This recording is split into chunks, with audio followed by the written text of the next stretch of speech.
There's no way, if I say, for example, I'm going to ensure that I secure, unite Nigeria, I'm going to govern by consensus rather than coercive and all this.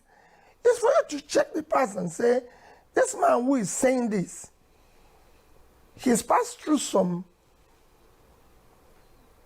offices or places.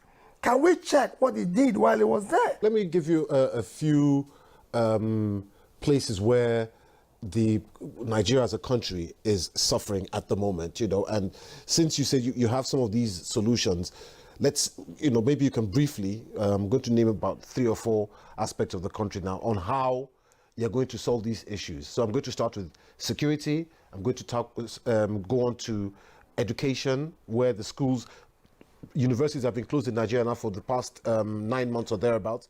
The number one priority today in Nigeria is the issue of security. Because it's impacting on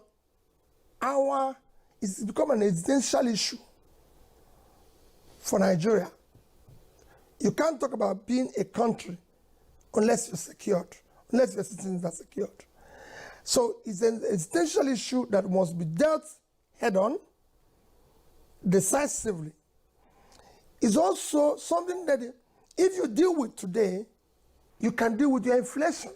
Because the worst part of inflation we're experiencing today is food inflation. So if you secure the country, your farmers will go back, they will produce more, and the food inflation will come down. But how would you solve it? How would you solve this problem?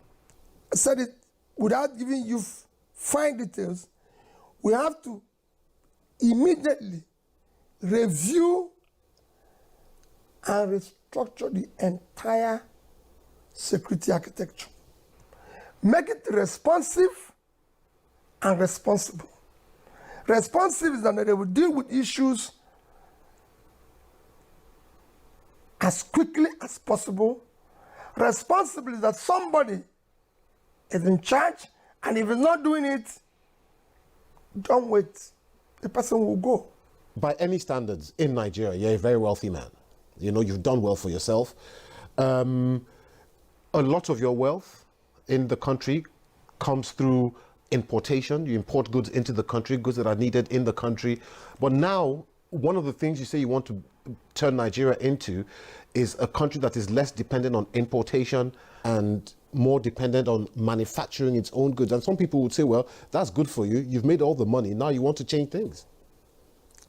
I think they're wrong. I said I'll move the country from consumption to production. What I mean by that is that I want to see people wealth with enterprise. So if we say you're wealthy, there must be something you're doing to do. When it comes to, I was a successful businessman, and I was involved in the whole value chain, from agricultural produce to manufacturing to distribution. What people used to see with me is the distributing part of it while I was in business.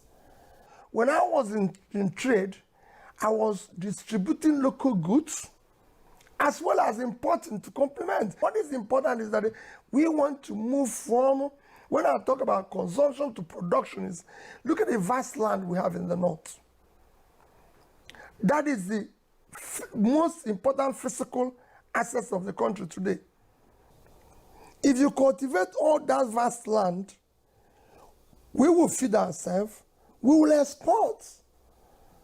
That vast land can change Nigeria. Do you honestly believe that, you can win these Nigerian presidential elections? And I ask that question simply because people have pointed out to the fact that you are contesting against more established candidates in more established parties. Your party doesn't even have a single elected official anywhere in Nigeria.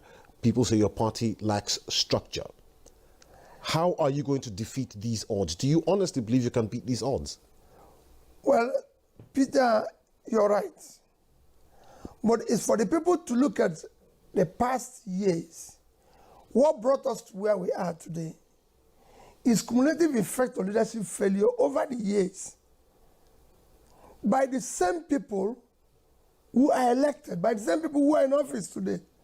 So we're talking about the structure that have kept us where we are, the structure that have produced the highest number of people in poverty in any country, the structure that have produced the highest number of out-of-school children, the structure that have made the country one of the most corrupt countries in the world, the culture that have made it one of the most insecure places in the world, the structure that have brought about highest youth unemployment in the world, the structure that have made drug prevalence in Nigeria the highest, the structure that have made us to overtake India in infant mortality.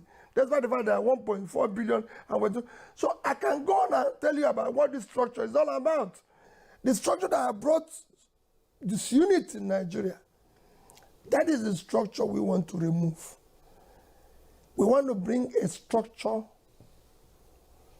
that will secure, unite, and bring about production-centered leadership in Nigeria, where we will start pulling people out of poverty.